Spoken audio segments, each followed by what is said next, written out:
welcome to the Keeping It Real podcast, where we talk about real financial problems with real people and coming up with real solutions. I am Irene Meyer. And I am Villanueva. Welcome, everyone.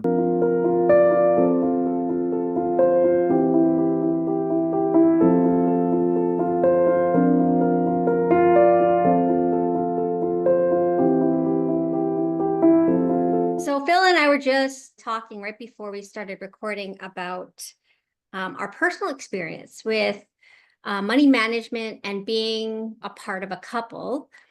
And it's interesting because when I brought it up, and Phil, you can correct me if I'm wrong, you immediately thought of money management being part of a household where you live together and share finances. Then you even went further and said, oh, I don't know, it hasn't been long enough. And I'm quite surprised actually at why you said that first, like where you made it about a timeline, but you also made it about a situation, like a living situation. And I actually wanted you to expand on that if you're comfortable doing that. Okay. When you first posed the question on me and it was random and you threw it at me, I was just thinking if you were referring to couples, like actual, I don't mean dating couples. I thought you were referring to common law married, living together scenarios is what I thought you were referring to. So I didn't quite know how to answer your question in the beginning because even though I was previously married, it was for a short time and the situation was a little different. So it was not, yeah, it threw me. The question threw me that way. Now, and since then, I haven't been common law or anything of that nature with anyone. I never applied financial strategies to a partnership with a girlfriend per se. Just because we are in that scenario, you're living separate lives, you're paying different bills, you're paying different mortgages, rents, whatever, two separate households, and you're financing within that household per se, right? That's where my mind went when you asked me that question initially. Does that answer your So is question? it different? Yeah, it does. No, totally. But it still brings up an interesting point. Do you think it's different now? It's interesting because in my last relation, I started going there. Actually, I started looking at both of our finances and figuring it out, but it was still doubled no matter no matter how you do it. She had her home and her household that she was paying for, and I had mine. Really trying to work out a budget between it still was individual in a way, not combined. Do you know what I mean? So it Yeah. wasn't calculating it into one household plan. And then she had her own separate life, right? She had her own children that she was taking care of. I had my own children, which with different needs and different responsibilities. So there was different variations there that it made it, yeah, it made it so that your finances couldn't be directed. You know what I mean? Even though I set her up with a financial strategy and I set myself up with a financial strategy, Huh. it was still separate with separate expenses, separate incomes. Do you know what I mean? Okay, yeah, no, totally. And this is great, a great segue because, and I'm not, this is not all about Phil today, but it's interesting because I'm sure a lot of you guys out there who are watching this might be in a situation much Phil is describing where you're dating somebody living in two separate households, maybe even living in two separate households for quite some time because you have your own children, you have your own home, blah, blah, blah. But I think in relationships in general, I think you're dating, whether you're dating for a long time or not, the goal is to ultimately bring you together under the same roof. Now, I could be wrong, but you're not thinking about it when you're dating. The goal isn't just to, in this conversation, the goal isn't to just go from person to person. Most people who enter into relationships date to see where it goes. Okay. So the conversation around money, and you bring it up, you brought it up where you came up with a financial strategy for her, even though she was living in a separate household. Given where you were at in your relationship at the time, your knowledge of the financial industry, do you think it would have been different if you didn't have the financial knowledge? Would you have built or talked about a financial strategy with her if you didn't become a I broker? wouldn't, yeah, I wouldn't have cared. Yeah. Yes. But Yeah, I that's would just have. it. It would have been where I just spent my money and I took her on dates and I didn't care what she was doing with hers. And if she fell through the roof, then she fell through the roof. And I just kept living my life. Okay.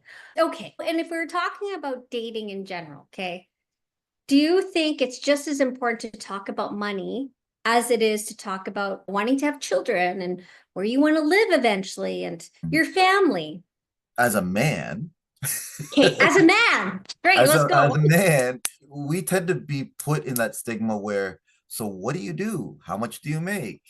Oh, What you mean people like people will ask the male? Yeah, because we've been labeled the breadwinners and Mm. we've been given that role, we tend to be responsible for having the income per se and being the one that finances everything and pays for everything and does this and does that.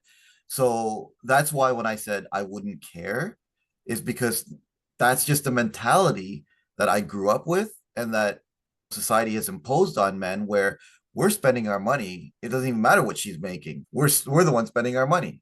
That's just the way society has labeled us.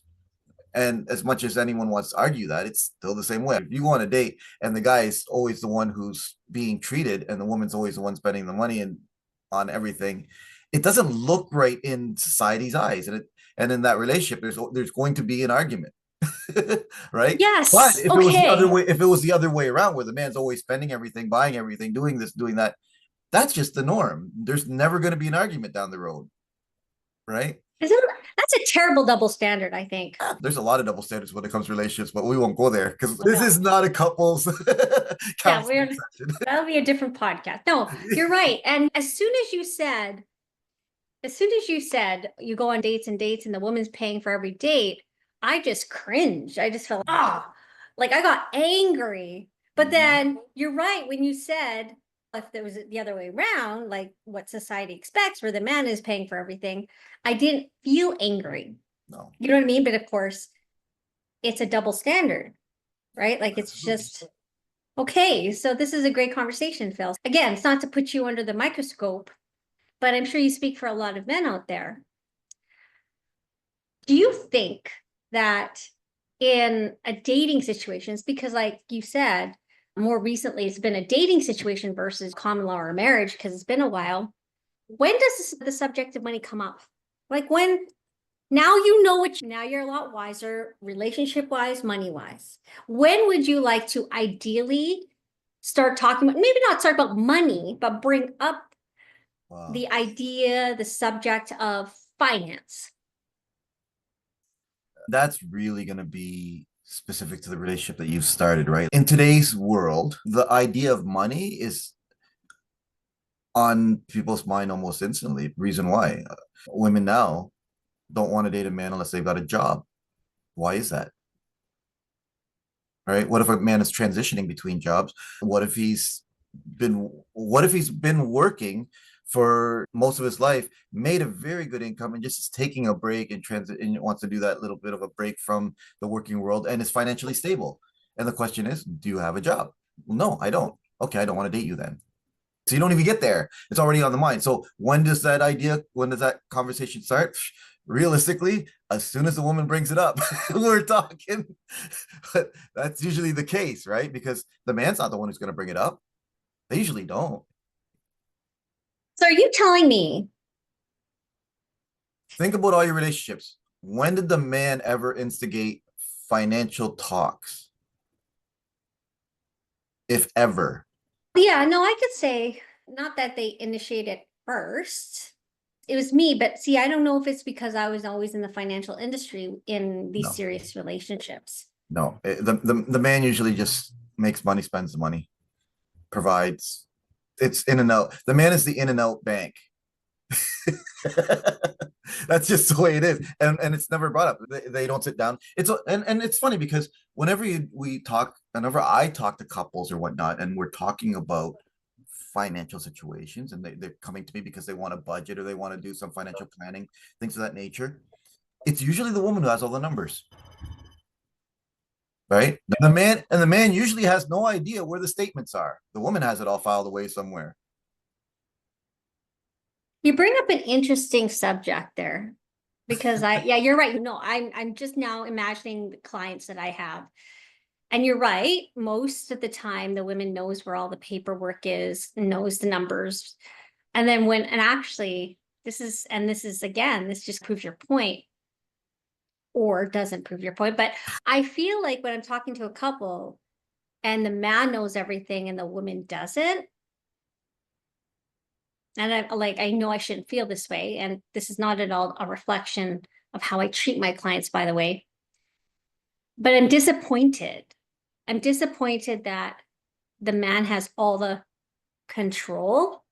Yeah. Well, In my eyes, I feel like the man is in control, and is I'm disappointed. controlling.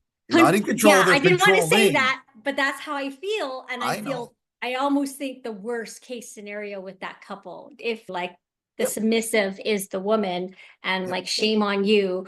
Yep. And I feel bad because that's how I feel, but it's because I've been conditioned to think that I don't know if this contradicts what you say now, because why is it that the man, like in your point, which I agree with, just is expected to pay the bills, not really necessarily care what the woman makes because he's supposed to be the breadwinner, but the woman is the one that knows all the numbers.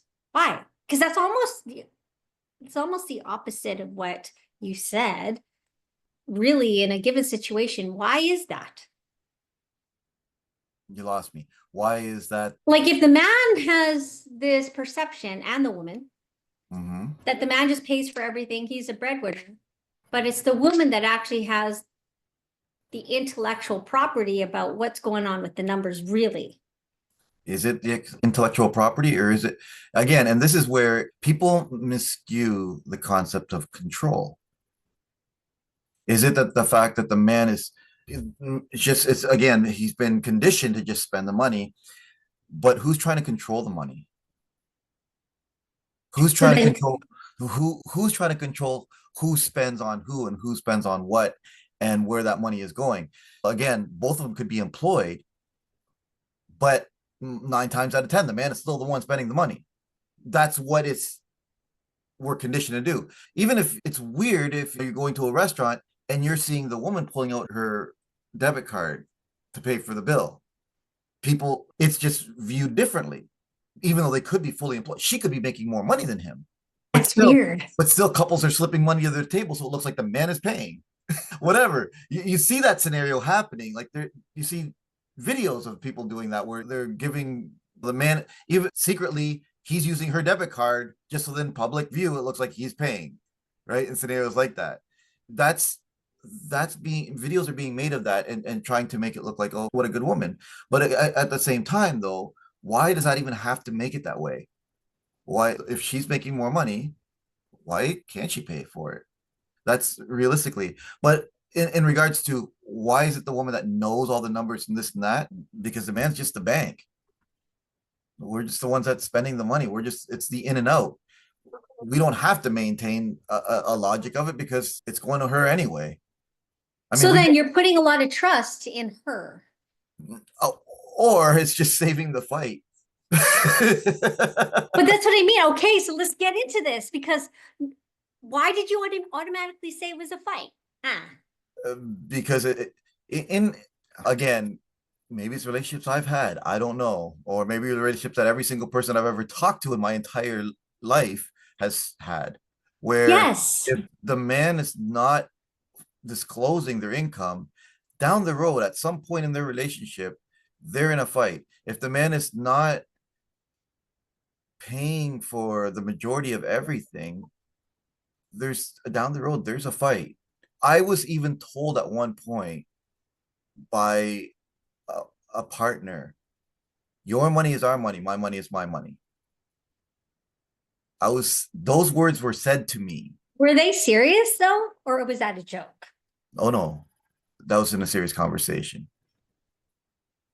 And if you think about that statement and then you look at the way relationships are seen socially, she was right. Okay, so how do we fix this? Because at the end of the day, I'm sorry, ladies. You guys are well equipped to pay for your bills. And yes, society has conditioned us. We weren't born to think this way, but society has conditioned us, our environment has conditioned us, our parents may have conditioned us to think that the man is the one that kind of provides all the money, maybe even all the knowledge and the wisdom. Ladies, and again, I say ladies because I think this is the majority of ladies is take this back seat, but still want to control, because a lot of ladies are wanting to control. They want to know that they can afford their nails and their hair, but they also want to know everything about what's being brought in, but also almost expect that they're not necessarily responsible for bringing it in. How do we bring the concept of money into relationships before they become a problem, before they become a taboo issue? Because it's not impossible to have a conversation around money without fighting, because you said fighting to avoid a fight. When can bringing up the concept of money be an exciting thing? Like, for instance, planning a vacation. Planning a vacation for a couple is exciting. We talk about all the things we can do, but does a conversation of the money surrounding that vacation come up? I think when couples should be open to discussing their futures together, right? That shouldn't be something that somebody is scared. People get scared of bringing that topic up sometimes because they're not 100% sure that their partner is looking for the long term. And if that's the case, if you're feeling that way, then you're probably not in the relationship for you, realistically, because if you're thinking that way and you're scared that your partner may not be, then why are you there? That, but as soon as both of you are in par with thinking or talking long term, at that point it should real that just as much as you're talking about your future home, you should be talking about your finance at that point too, right? Realistically, if you're talking about I'm in love with you, let's start a family, you should be talking about your finances as well. Like all of that kind of conversation should be as one. It shouldn't be separate entities. And a lot of times you're talking about buying a home, you're talking about having a family, you're talking about having kids, you're talking about having a pet. You're not talking about money.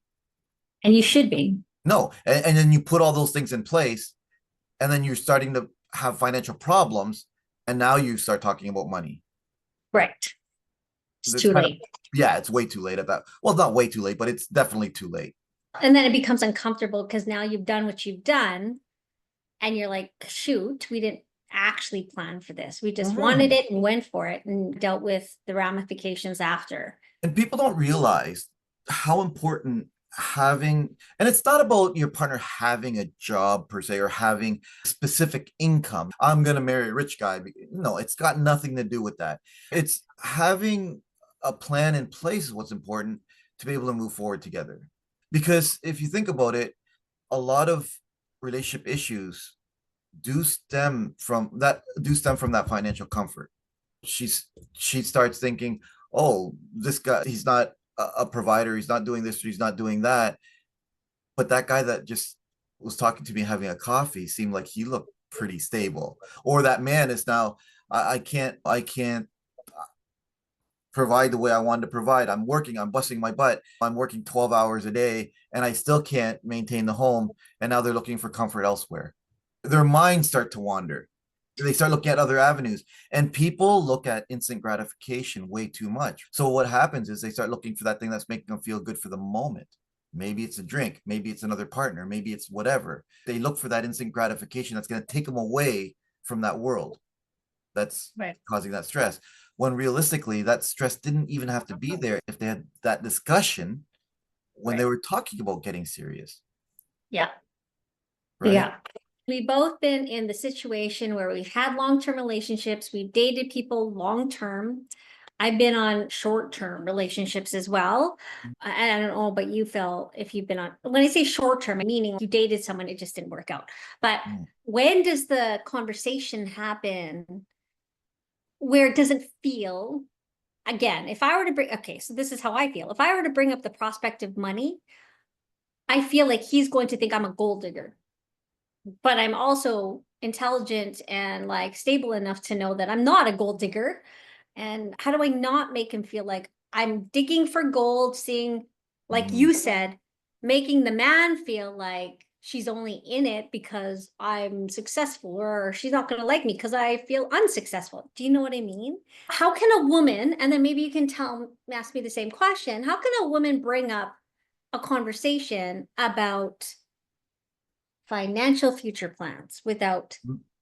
Yeah, men aren't, I don't feel anyway, from any man who is a man out there is not necessarily feeling threatened by a woman who wants to talk about money. When they think of a gold digger, they're thinking of that woman who wasn't vested in them until they had until they show some kind of financial something. That's when they start thinking it's a gold digger. Not when a woman wants to sit down and talk about a strategy, a game plan, or something of that nature. Men are actually cool with that. Huh. Like they typically are. Like I know I've always been, right? Even before I got into this industry, if a woman wanted to sit down and talk about, let's figure out how we're going to start making some money with our money. Sure, we're okay with that. Men like talking about that. I don't know if it's at the left side, right side of the brain, but that you're talking numbers. Men like talking about numbers. Do they? Yeah, they do. Men like to put pieces of puzzles together. Think about that. Men like to put things together and create things that way. Like they like working with puzzles, strategies, and fixing things, if you will. So if they're trying to fix a financial plan together, they're okay with that. Now, if you're on date number two and you want to talk that way, and then they might be okay, why are you wanting, you don't even know me yet.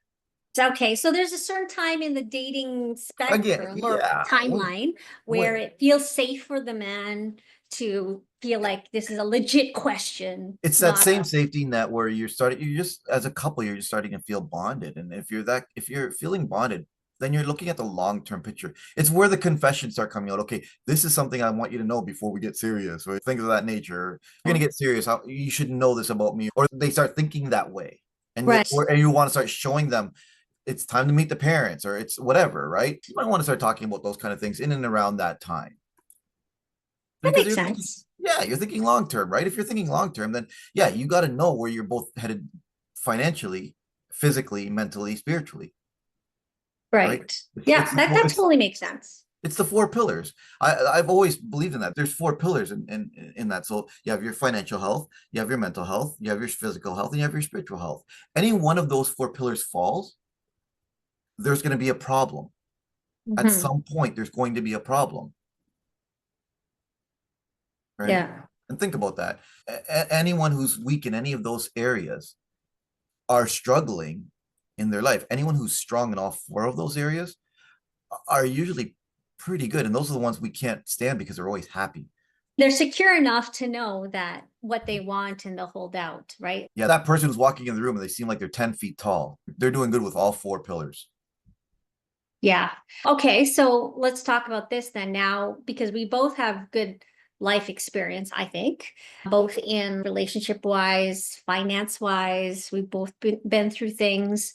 If you were going to start dating somebody, Mhm. okay, and you didn't want to quite ask on the second date, but and I think you're a real stand-up guy, Phil. I respect you. So Phil's like one of those guys that you definitely, this is not a plug for Phil. Date Phil. No, no, no. This is like more like if you were looking for somebody who will treat you well, who has a good head on their shoulders, who's hardworking, treats their family well, treats people well, kind. Phil is that guy. Okay. So now we're speaking from Phil's point of view. In order for a woman to bring up, and assuming you feel the same way about her, let's say you're dating somebody, what would be a good way for her to bring up financial planning? How does somebody like you look at a woman and feel like I can bring this up safely too? Does that make sense? Because I think it's important for people to recognize signs, but also come to terms with the fact that it's going to come up. It needs to come up, not when you're married.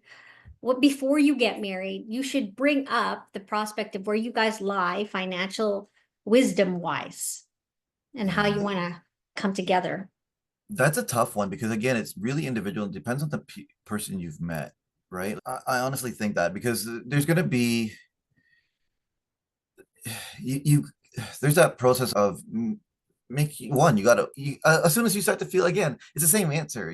As soon as you start feeling like you think that this relationship should be moving in a more forward relationship, Yeah. right? At that point, you may want to have a serious talk about where you're headed in the relationship, what you're looking for. Because if you're thinking about getting serious with someone, you don't want, and I've made the mistake, we've all made the mistake, where you're just going on emotion and you just go along with the ride, and now you're 2 years down the road and you realize, heck, we're headed in different directions. But now you've invested a couple of years into this relationship, and now you just want to maintain that couple. You don't want to lose that 2 years, so you keep going. But that fork on the road is now getting farther and farther apart. When you hit that fork in the road, where okay, we're thinking about moving forward, we have to choose where we're going in this fork of the road. Are we going in the same direction, or are we going different ways? That's the point where you have to sit down and have a conversation with each other about where you're going, what you're looking for, if all that kind of stuff. Goals, if a person has goals, if a person has direction in their life, all of that, it's something that you probably should set in the very beginning of the relationship. Because if they don't, if it's not the person who you want in regards to someone who has goals, or someone who has expectations for themselves, et cetera, et cetera. If it's not that kind of a person, you're not even going to get to the fork of the road. The Yeah. battle's going to start before then. Like, all of that is, you're breaking through different thresholds in a relationship. So first, there's going to be obviously a physical attraction, then there's going to be an intellectual attraction, and then there's going to be the emotional, and all of that. Those are going to be the steps. We don't start dating someone just because, oh, like, they sound like a nice person. No, there's going to be a physical attraction in the beginning. So that's what makes us want to get to know them. And as much as that might sound shallow, it's not. That's the realistic, right? Oh, that's a good looking person. That's an attractive person. And then you start talking to them, right? Oh, you can communicate well with this person, right? There's a good conversation. The conversation is flowing. Okay, all of that starts to happen. And then now you're starting to do things together. Oh, we have common interests. We have the same activity level, right? Now, when it starts going from there, we like to do the same things, all of that kind of stuff. Now we start inviting each other to the home. If you didn't invite the first day, you start to see the home. Okay, so they maintain their home very similar, or it's at an acceptable level, or whatever, right? Like, all of these things start to happen, and then you start to think, this could be someone that I want to have a future relationship. Then you're having a dinner or whatever, and you say that kind of stuff. The it seems like things are going well between the two of us. Are you thinking like I'm thinking, that we have a good future ahead of us? Yeah, absolutely. Okay. Then at that point, you start talking about, what kind of things are you looking for in the future? What do you want? Because that's going to be, financial side will come up in that kind of a conversation. Does it though? It, Because I don't think and you guys comment if you guys agree or disagree, but when you start talking about like houses and children, you talk about all the activities you want your children to be in and where you'd like to retire even. I don't think the prospect of money comes up. I don't think someone says, how much do you think that's all going to cost? I don't, again, I could be totally lost and maybe it does come up more no, than often than not. no. The idea of it being expensive comes up, right? Yeah. That comes up, or kids cost a lot of money. They Yeah. talk about that kind of stuff, or they talk about, they'll say, if you're thinking about buying a home, do you want to have a big home or a small home? In those kind of conversations, and they say, I like the bungalow style, or whatever. They'll talk about that kind of thing, and then they talk. So they're not talking necessarily the amounts, or an actual monetary amount, as opposed to the concept of the level of what they want, Yeah. right?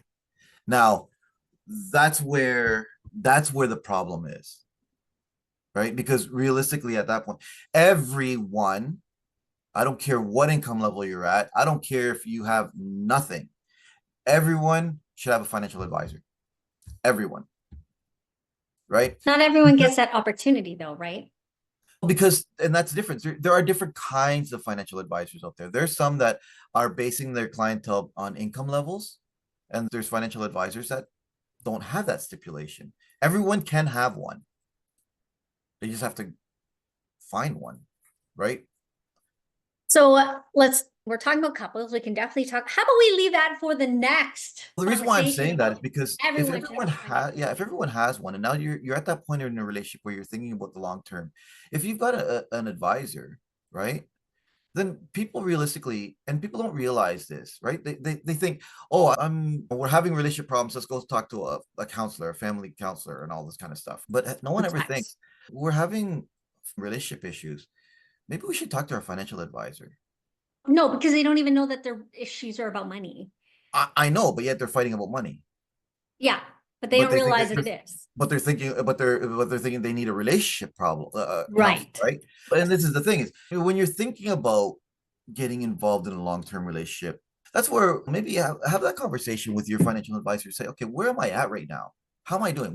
What's my future looking like? Because a good financial advisor will probably have that in their files or be able to pull it up very quickly. Or realistically, when was the last time you had a review with a financial advisor? Maybe it's a good time to have that assessment and review and now see where you're at. So that you have a good guideline if you're thinking about having that conversation with your partner, or if you're or the woman thinking about, man, this guy is really good. Have that go meet with your financial advisor and now you know where you're gonna be at getting involved with somebody else. It's a good starting point for anybody realistically if they're thinking about having a long-term relationship with anyone. Knowing That's where true. yeah, knowing where they're at financially and having a game plan for themselves financially if Yeah. you're thinking about getting into a long-term relationship. Oh, it totally is. Now you just brought up a really great subject, which we should probably dig into next time, Mm. is is if you aren't set yourself individually, then how do you expect to contribute to a partnership? Yeah. Right. In any, like in any situation, right? And you can think about that in any terms, not just financial, but Mm. financial is a big part of it. But like, just if you're not set individually, if you haven't taken care of yourself, then how do you expect to enter into a partnership where you're expected to not just take care of yourself, but to also consider another person or other persons? You might want kids, Mhm. right? So that I don't think people think about that until it happens, and then by then it might even be too late. But I really I don't think you actually answered my first question, Phil. So I'm going to come back to it. Okay. How does a woman, or for you, like how does a woman bring up the idea of money or financial planning with you if she's the one, if she's the one that you feel like, yeah, we can move forward? How can somebody bring up the prospect of money with you without it sounding like she might be a gold digger? Let's pretend you're like, yeah, I can see long-term potential here. How can somebody bring that up with you? Since you said men like numbers, you think that's cool. How can she just bring it up? Okay, in my past, they've just said it. They've just said, should we look at our stuff? Yeah, sure. That's how I can't remember exact wording that it was done to me. It has been brought up to me before, and I'm like, okay, sure. But when Not or even when, but how do they bring it up? Okay, so I'll just give you an example. If I was going to go into a relationship and I see a long-term potential, but see, the thing is that I can easily say it because I'm in the industry. So if they know what I do for a living and what I'm passionate about, they're going to understand why I brought it up. But not mm, every woman is in this industry. Let's say they're like in the medical industry, but they care about finances. I Like, really don't. I think you're putting too much of a stigma on it being difficult to bring the topic. It's not. What it is a topic that just doesn't come up. I don't know. I think I disagree there. I think people are brought up to think that talking about money is taboo. So you're saying that it's just not brought up. I'm like, yeah, is it not brought up because people feel uncomfortable? And I feel like because I've seen so many people in my line of work that actually felt uncomfortable. No word of a because lie. because Because, of when it's brought up. That oh no, yeah. But because I'm saying, they're bringing it up when there's a problem. But it's one of those things where if it's just not casual conversation. Okay, I remember one time I was at a cottage up north. There was what I want to say six strangers, me and my partner, and the rest of them were all strangers. They started talking about money like it was nothing. It came up and they started talking about it like everyone was talking about money, right? Like in regards to, I can't remember how it initially got brought up, but it was like just open conversation. People talk about money, right? It's just when they're talking intimate levels of money, then it's being brought up like a partnership. When they usually start discussing money, like actually discussing it, it's because there's a problem. as opposed to just talking about it freely before it even became an issue. And that's the thing. It's not about how much you make. It's what you're doing with what you make. Right. So Yeah. when you're talking about going on a trip, right? I don't know if you can think back to when you were dating or just established your relationship, or even when you were married or whatnot, and you were making plans for a trip, right? You talked about how much that trip was going to cost, but did you talk about budgeting for it? Or people that you might have, because again, you're in the industry, right? But think of people, do they actually budget for that trip, or they just plan on it and say, okay, we need to have this much money? But they don't. So what do they do? They just start putting money into the bank and kind of try and set money aside. But then they'll dip into it when they need to buy something or whatever. And now they just really don't have enough for that trip, but they're still going to go on it. Or they'll buy that ticket right away as soon as they're talking about it. And now they're struggling to be able to afford to actually go on this trip. There's no plan laid out now, No. unless you're dating that individual who does want to sit down and kind of plan things out. And there are people like that, definitely. And now those are the people that I want to meet because I'd like to talk to them about a career opportunity. But at the same time, there's not as many of those kind of people out there who want to sit down and No. actually strategize it, right? No, I'm pleasantly surprised when I meet somebody who knows some stuff about finance, who's interested in the financial part, that have money in the bank, which sounds awful, guys, but it's true.